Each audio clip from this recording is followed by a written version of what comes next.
Rindu kenulepa Đam chung khao sắc ngay tua hin ít lăng thân màu Mà ni du sông tia Pha tê lâm chia thiên tê u Ít pha tê bồ ra hi ít phá big em ni Patiala in rokun kaniyasi Kaldan in serpilla Iswa janjin min rilla Kan moralonan min tong tai sakra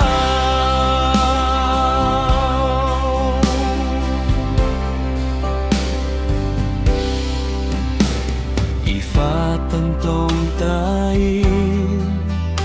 vào uy em rất nghe mau y lô kun thiên lệ lần muốn làm luang dấu ha căn liềm mây chu phật bích su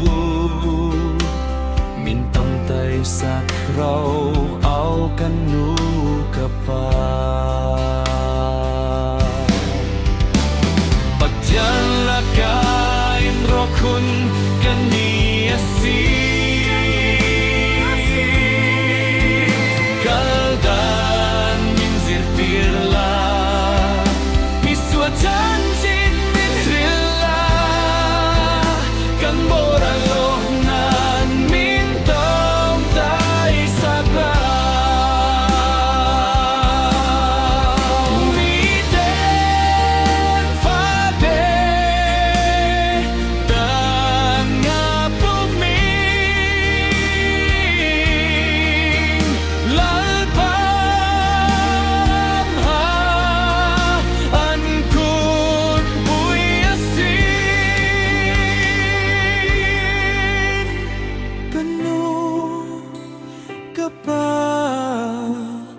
Mình tông tay rồi Kanu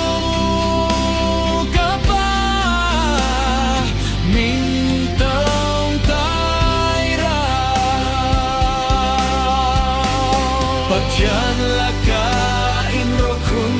kaniyasi